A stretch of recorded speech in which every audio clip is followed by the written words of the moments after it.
Assalamualaikum warahmatullahi wabarakatuh. Bertemu kembali dengan saya Nur Hamid di channel pembelajaran pendidikan agama Islam. Kali ini saya akan membahas tentang aspek atau tarikh Islam atau sejarah Islam, yaitu masuknya Islam di Indonesia. Kali ini akan membahas tentang bagaimana Islam masuk ke Indonesia, baik itu di Pulau Sumatera, Jawa, Sulawesi, Kalimantan, Maluku dan sekitarnya, kemudian peranan umat Islam. Semoga video kali ini bermanfaat untuk kita semuanya. Ya, yang pertama tentang masuknya Islam ke Indonesia. Ya, para sejarawan memperkirakan Islam masuk ke Indonesia pada abad pertama Hijriah atau sekitar abad ke-7 Masehi. Jadi Islam sudah masuk ke Indonesia. Banyak bukti sejarah yang memberikan bahwa Islam masuk ke Indonesia di abad ke-7. Nanti lain waktu akan saya terangkan bukti sejarah apakah abad ke-7 atau abad yang lain. Ya, kemudian ada dua jalur yang dilalui. Jalur yang pertama adalah Islam masuk ke Indonesia lewat langsung dari bangsa Arab, kemudian lewat Damaskus, Baghdad atau Irak, kemudian Gujarat ke Sri Lanka, kemudian masuk ke Indonesia. Kemudian jalur yang kedua dari Arab lewat Yaman, kemudian ke Gujarat, kemudian ke Sri Lanka, dari Sri Lanka sampailah ke Indonesia. Kemudian yang berikutnya ini adalah faktor penyebab kenapa agama Islam mudah berkembang di Indonesia. Yang pertama adanya dorongan kewajiban setiap muslim atau ulama untuk berdakwah. Jadi dakwah tidak hanya dibebankan kepada para ulama tetapi kepada setiap manusia. Yang kedua kesungguhan hati dan keuletan para juru dakwah, yaitu para dai dan mubalik dalam menyebarkan agama Islam. Yang ketiga persyaratan masuk Islam sangat mudah, yakni hanya dengan mengucapkan dua kalimat syahadat. Yang keempat, dalam ajaran Islam tidak ada diskriminasi dan sistem kasta. Beda dengan agama yang lain yang masih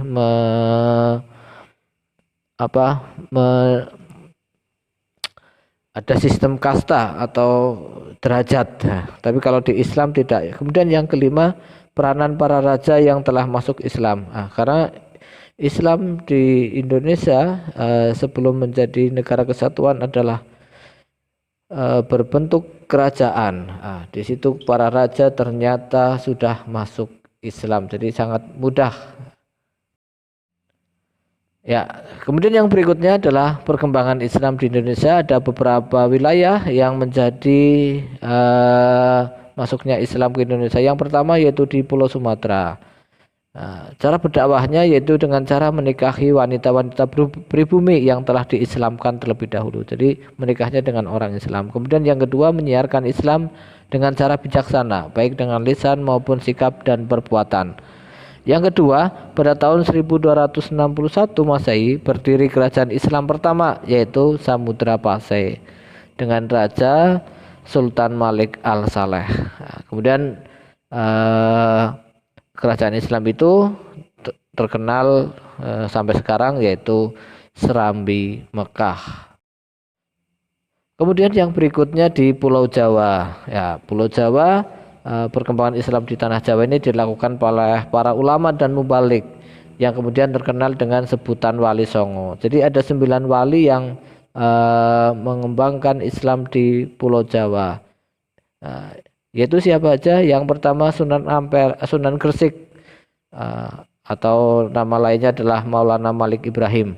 Kemudian yang kedua Sunan Ampel, ini nama lainnya adalah Raden Rahmat.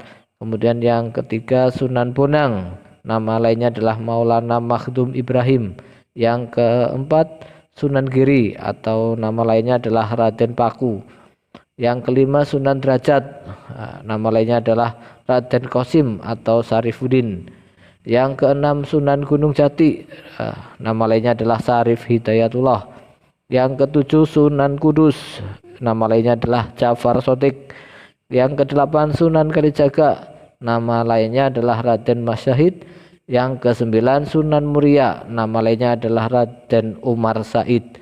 Nah, ini 9 orang ini yang menyebarkan Islam di Pulau Jawa. Sampai sekarang makamnya ramai disiarahi oleh para umat Islam yang ada di penjuru tanah air. Kemudian yang ketiga di Pulau Sulawesi. Nah, di Pulau Sulawesi ini juga Islam sudah masuk ya. Pada abad ke-15 pedagang Muslim dari Sumatera sudah mendatangi Pulau Sulawesi. Kemudian pada tahun 1562 sampai 1564 di Kerajaan Gorontalo telah terdapat kelompok-kelompok masyarakat Muslim dalam jumlah yang cukup besar. Nah, ini sebagai bukti bahwa Islam sudah masuk di Pulau Sulawesi. Kemudian yang ketiga pada tanggal 22 September 1605 Raja Goa yang bernama Karong Tanigalo masuk Islam dan kemudian bergelar Sultan Alauddin. Nah, ini yang sekarang menjadi sebuah nama Universitas Islam di Pulau Sulawesi yaitu UIN Alauddin atau IAIN Alauddin Makassar. Yang keempat pada tahun 1611 Masehi Kerajaan Bone berhasil ditaklukkan dan diislamkan. Yang keempat Islam di Pulau Kalimantan. Jadi sebelum Islam masuk ke Kalimantan, di Kalimantan Selatan terdapat kerajaan-kerajaan Hindu yang berpusat di Dipa, Doha dan Kahuripan. Kemudian pada tahun 1550 Raja Banjar Pangeran Samudra beserta segenap rakyatnya masuk Islam. Ia bergelar Sultan Suryamullah. Nah, ini jadi sekitar abad ke-16 Islam masuk ke Pulau Kalimantan. Kemudian Sultan Suryamullah memindahkan ibu kota kerajaan Banjar dari Muara Bahan ke Banjarmasin yang letaknya lebih strategis. Kemudian proses penyebaran Islam di Kutai dan sekitarnya diperkirakan terjadi pada tahun 1575 Masehi atau sekitar abad ke-16. Yang kelima Islam di Kepulauan Maluku dan sekitarnya.